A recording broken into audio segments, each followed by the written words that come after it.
Welcome to an exploration of the second book of Kings, a monumental work that chronicles the rise and fall of nations, the faithfulness of prophets, and the unrelenting justice and mercy of God.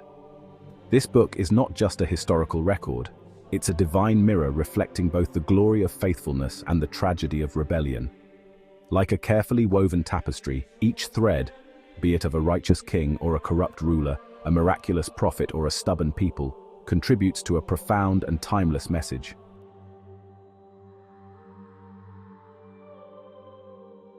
Let's begin our journey through this remarkable book by focusing on two key themes: downfall and captivity.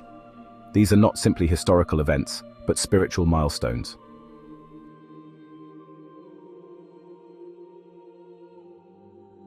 The northern kingdom of Israel and the southern kingdom of Judah are, in many ways, like two great ships that once sailed the high seas of God's favor, but eventually sank under the weight of their own disobedience. Their stories are cautionary tales for us today. In 2 Kings chapter 17, verses 22 to 23, the fate of Israel is summed up in two tragic verses. For the children of Israel walked in all the sins of Jeroboam which he did. They departed not from them, until the Lord removed Israel out of his sight, as he had said by all his servants the prophets. This speaks volumes about the stubbornness of the human heart. The people had been warned time and time again, yet they refused to turn from their idolatry. Imagine a parent repeatedly calling a wayward child back home, only for that child to continuously run further away. In 2 Kings chapter 21, verse 13, we find a stark visual. I will wipe Jerusalem as a man wipes a dish, wiping it and turning it upside down. Can you picture that? It's as if God is saying, I will clean this house, but not in the way you'd expect. Everything will be turned upside down. This act of divine judgment is not arbitrary. It's a natural consequence of sustained rebellion.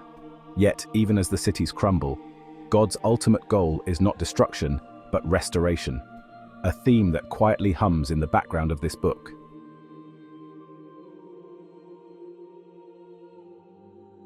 But Judah, the southern kingdom, fared little better.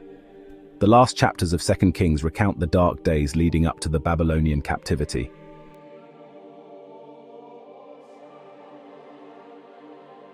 Before the downfall of these kingdoms, God sent two towering figures to call the people back, Elijah and Elisha. These prophets were like divine alarm clocks, ringing loudly in the ears of a spiritually slumbering nation. But their ministries couldn't have been more different. Elijah was a prophet of fire, both literally and figuratively. We read in 2 Kings chapter 2, verse 11 that Elijah didn't die a normal death. Instead, as they still went on and talked, behold, chariots of fire and horses of fire separated the two of them, and Elijah went up by a whirlwind into heaven. It's almost as if God said, your work here is done. Come home, my faithful servant. And just like that, Elijah was carried away, bypassing the grave entirely, a rare honor shared only with Enoch. This moment, however, was more than just a miraculous end. It was a message. God was showing the people that even in the midst of their spiritual decay, he had not left them without a witness. Elijah's successor, Elisha, carried on this witness, but his approach was more like a gentle rain after a storm. While Elijah was bold and confrontational, Elisha was compassionate and steady. His miracles were often acts of kindness, healing the sick, feeding the hungry, even raising the dead. One of the most touching moments in his ministry is found in 2 Kings chapter 4, where Elisha raises the son of the Shunammite woman from the dead. Imagine the grief of this mother, who had longed for a child, only to lose him. And then imagine the joy and awe she must have felt when Elisha brought him back to life. Yet, Elisha wasn't all softness. He too wielded the power of God in ways that left the people speechless. Remember the 42 boys who mocked him, calling him Baldy? Bears came out of the woods and mauled them, not because Elisha was thin-skinned, but because they were mocking the God he represented. 2 Kings chapter 2, verses 23 to 24. It's a vivid reminder that God's prophets were not to be trifled with. As we move through the book, we see that the ministries of Elijah and Elisha, though powerful, were not enough to turn the tide. The kings of Israel and Judah continued to lead their people into idolatry, and the consequences were inevitable. The northern kingdom, under a succession of corrupt rulers, falls first. 2 Kings chapter 17 tells us that the Assyrians swept through like a flood, destroying Samaria, the capital of Israel, and deporting its people. The northern kingdom, which had lasted about 200 years, was no more.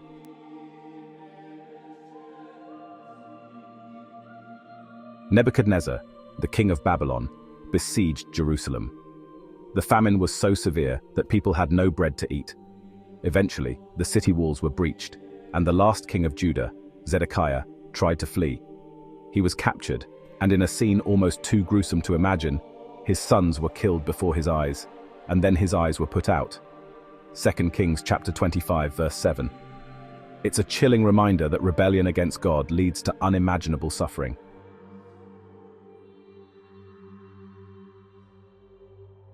But perhaps the most heart-wrenching moment comes when Nebuzaradan, the captain of the Babylonian guard, burns the temple.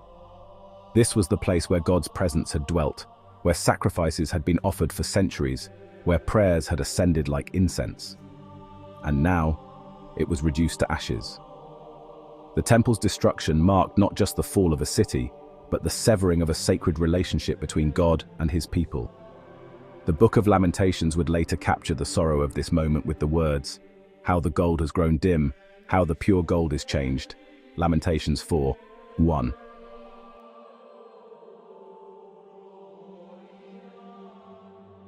Yet even as the ashes of the temple cooled, hope flickered. The prophets of that time, Jeremiah, Ezekiel, and Daniel, began to speak of restoration. Yes, the people were in exile, but God had not abandoned them. In fact, the final chapter of 2 Kings offers a glimmer of hope that foreshadows the return from exile. Jehoiakim, a king who had been taken captive to Babylon, is released from prison and given a seat of honor at the Babylonian king's table. It's a small but significant gesture, reminding us that God's promises are never completely extinguished, even in the darkest times. Like a father disciplining a wayward child, God allowed his people to experience the consequences of their choices. But discipline is not the same as abandonment. The exile, though painful, was a time of refining, a way to strip away the false gods and remind the people of their true king.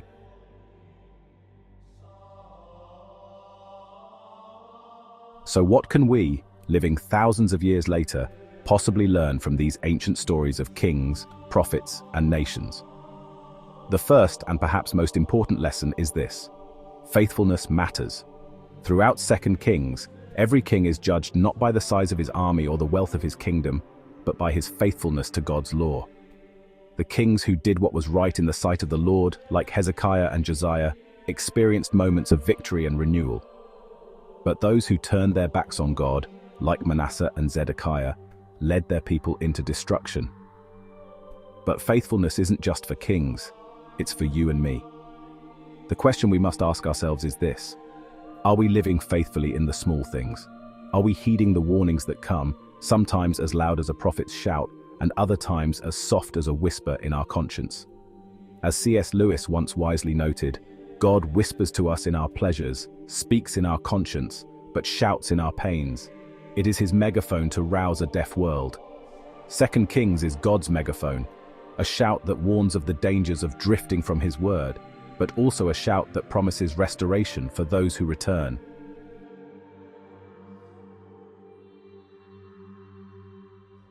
So, as we close this reflection on the second book of Kings, let us remember that the same God who brought fire down from heaven, who sent his prophets to a wayward people, and who allowed his temple to be destroyed, is the same God who promises to rebuild and restore. He is not done with his people, and he is not done with us. In the end, 2 Kings leaves us with a choice. Will we follow the path of rebellion, or will we cling to the hope of restoration? The choice is ours, but the consequences, as this book makes abundantly clear, are eternal.